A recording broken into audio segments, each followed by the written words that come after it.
What's up guys, welcome back to the AP YouTube channel. So in today's video I'm going to continue working on the E30 VR6 project.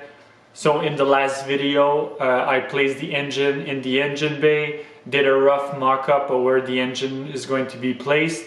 So today I'm going to be attacking the subframe modifications that I'm going to need to do, the steering rack placement, and also see what I'm going to do for the oil pickup to get things to work. So since last video I already started placing the engine in the engine bay. I cut up a new mock-up adapter plate just to confirm the thickness and the actual angle of the engine. In a VW, the engine is actually tilted towards the front of the car, so when you turn it for a rear wheel drive configuration, the engine would need to be tilted towards the driver's side of the car instead of the passenger side like it is normally on a BMW. So that's going to give me a little bit more room for the oil pickup. So let's just go see where the engine is right now. So here's the engine in its probably final spot. So I tried to put the engine as far back as I could. This required me to make some slight cuts in the firewall. Since this will be a track slash partial streetcar, I'm going to be deleting the heating system anyway, so I won't need the fan or the radiator heater core, sorry. So I'm just cutting everything out to really try to get the engine as far back as I can to try to improve the handling of the car. One of the big reasons why I think a VR6 is a good candidate for an E30 is that it's actually shorter than an M20.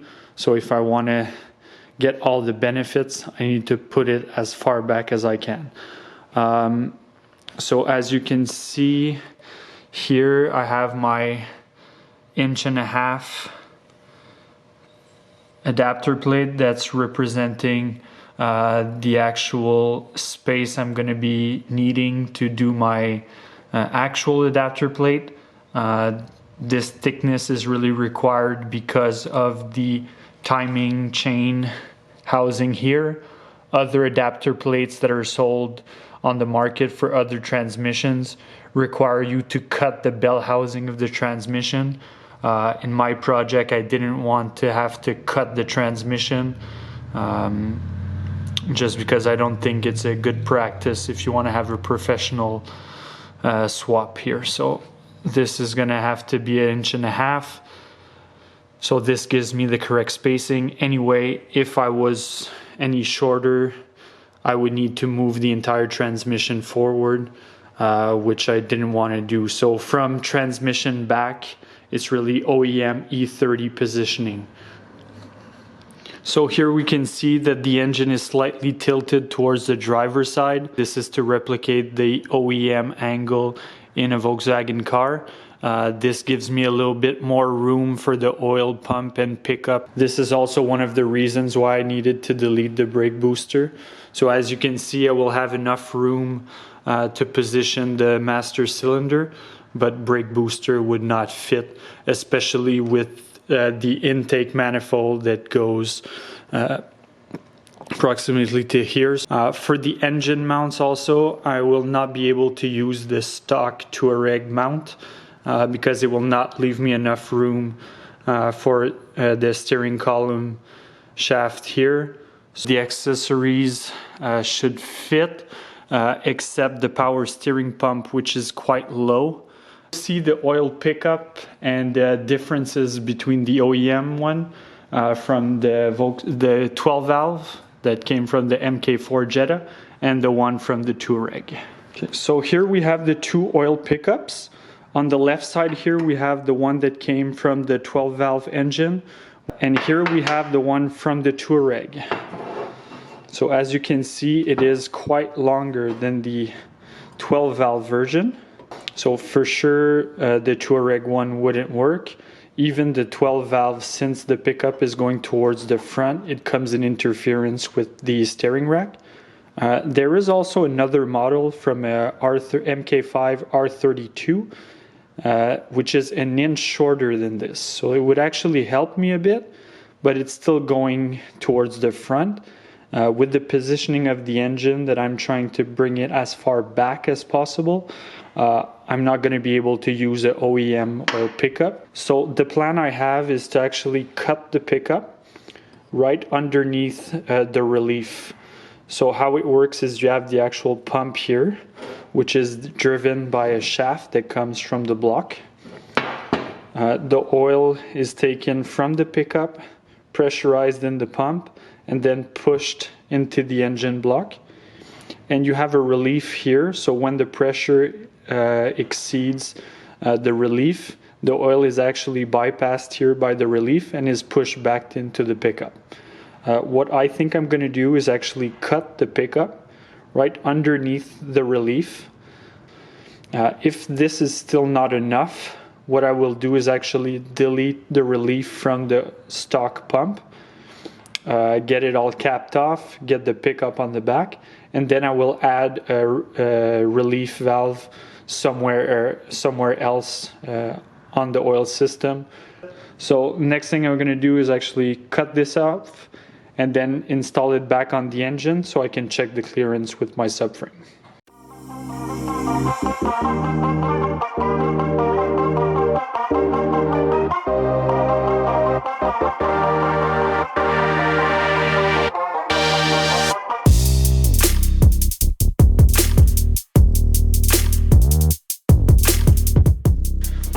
Okay, so here is the oil pump and pickup assembly with the pickup cut off.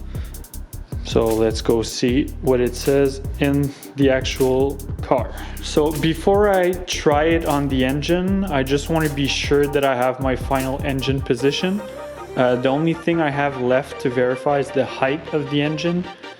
One issue I'm probably gonna have is that the oil cap here is on the front of the engine and is on the side that the engine is the highest, so that's probably going to come in contact with the hood.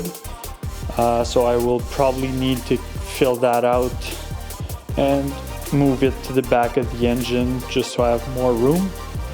So what I'm going to do now is try to put the hood on the car and then adjust the height so I can be as high as I can without touching the hood, obviously.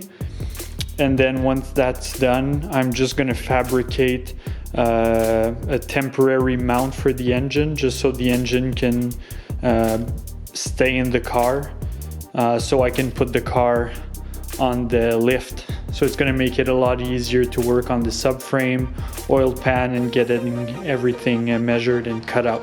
Here is the engine in its final position.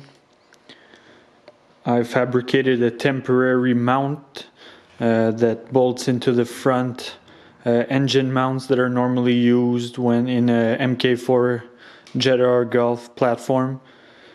It's just temporary so I can hold the engine exactly at the right spot. So now I don't have anything holding it from beneath. So now it's time to install the pickup, the oil pump that I cut earlier, and then can start designing the new subframe and fabricating it. So let's start by getting the car on the lift.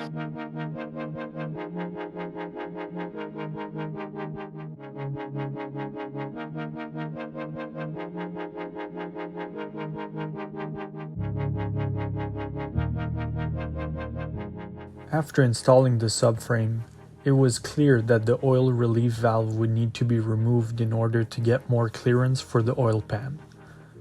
And another thing that needed to get removed is the top of that subframe. Before removing the top part of the subframe, it is important to reinforce the part that you are keeping to compensate for the material you removed. This is why I welded this plate on the bottom. Once all the other modifications are done, it will be fully welded.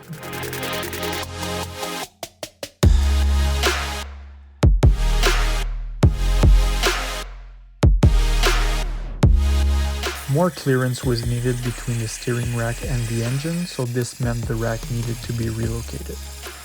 It is important to keep the position of the steering as close to stock as possible in order to keep the correct steering geometry. In my case, I will be lowering the steering rack, but I will also add a spacer between the outer tie rod and the knuckle to keep the same geometry.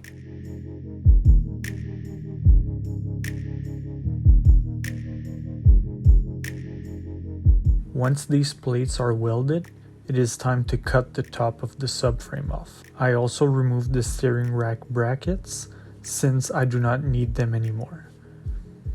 The steering rack will be bolted to the bottom bracket, and I will need to fabricate a top bracket later on once the oil pan is done.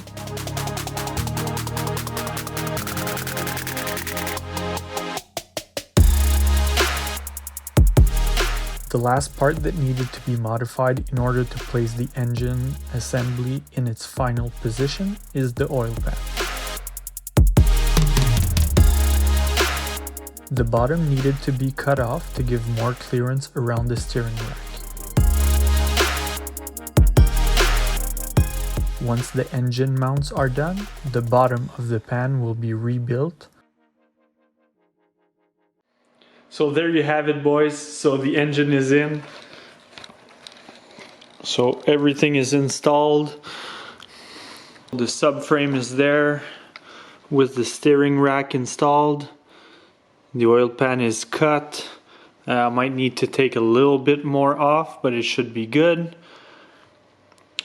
A little bit of room underneath. And we can't really see, but the pump is there with the line to the block. Everything that will be left to do is pass the line for the pickup. Finally, I think it will be better to put the pickup on the front and just expand the oil pan from the front like they do on most of the BMW engines. Actually have the pan on the front of the engine, so that's what I'm gonna do. That way I can keep the stock sway bar location. The engine is really in its final spot now. It's really as far as I can go, and I really have a lot of room in the front, so that's exactly what I wanted. So that's it for today, boys. So next time I'm gonna attack the engine mounts and then cap the subframe, finish up the oil pan. Then the engine is going to be really in the car, so then will be time for the harness, fueling, and all that good stuff. So thanks for watching, guys, and see you next time.